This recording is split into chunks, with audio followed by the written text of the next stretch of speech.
Hey guys, what's up? How long has it been? 8 months? Yeah, sorry about that. Anyway, we all know that right now the World Cup has been happening and my timeline is nothing but footy Twitter.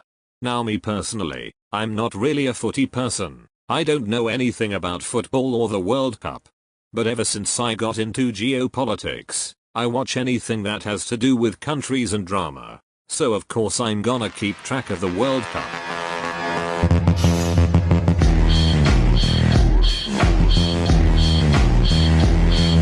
So as I'm looking at the list of countries who qualified for the World Cup, I realize I know of at least one ongoing geopolitical drama happening with that country.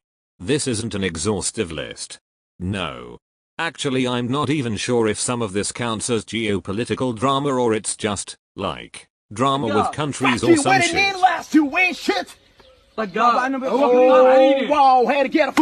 IDK, but yeah, let's get to the list. So I tried to order the list from least serious to pretty damn serious. But like most of these guys are not serious. Let's start with France.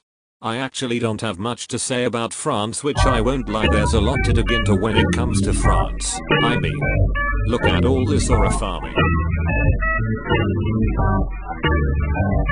But it felt odd talking about football and not bringing up the dictator's team.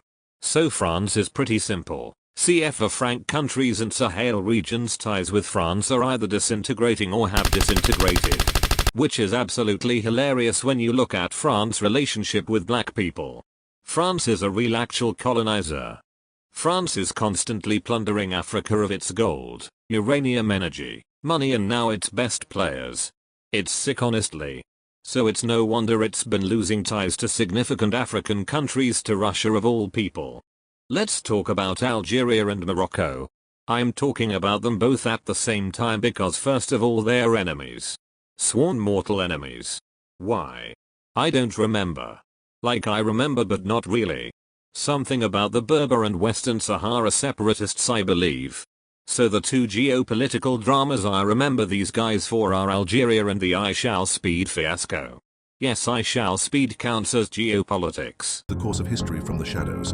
They call him the Black Khan. Some say he was never born in our world, probably emerged from Agartha, a place where time folds and empires are planned centuries in advance.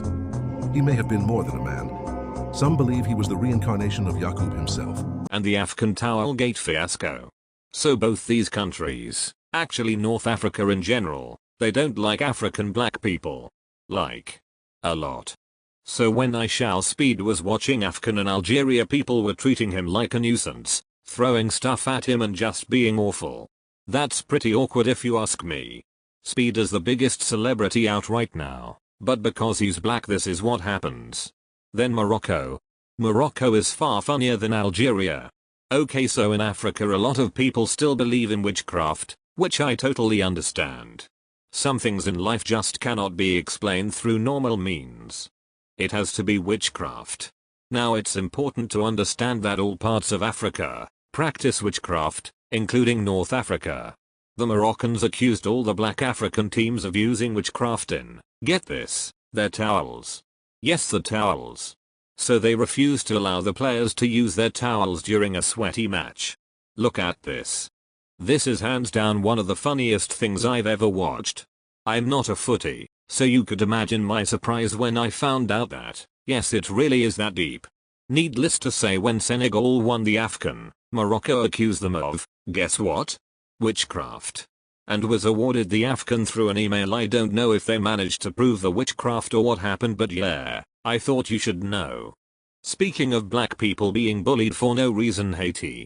Obviously this video isn't going to delve into the history of Haiti's chaos, but if I had to summarize I'd just say America. America did it. Haiti's geopolitical chaos is actually quite old.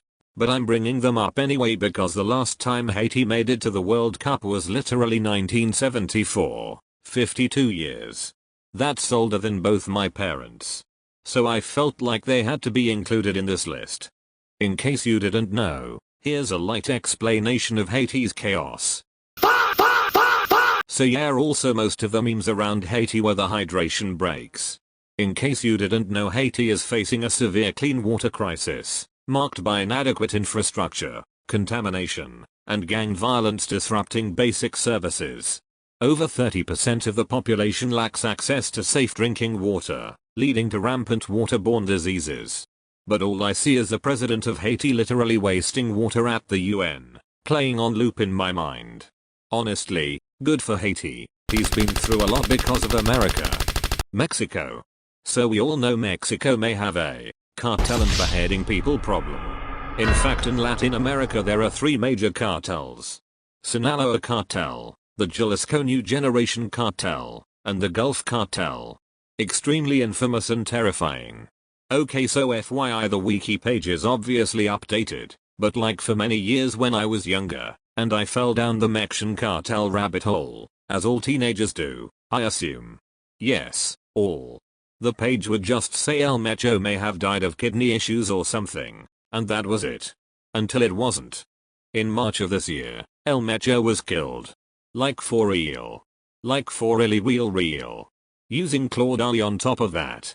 And the story behind the guy who finally caught El Mencho is actually insane. It could be its own movie. So yeah, that was pretty big news coming out of Mexico this year, a host nation. And imagine it was just months before the World Cup. But Mexico is a football-loving nation, so things turned out okay in the end. Okay, so the countries I just mentioned were actually lightweights. Their geopolitical drama is kind of old news. Nothing new under the sun.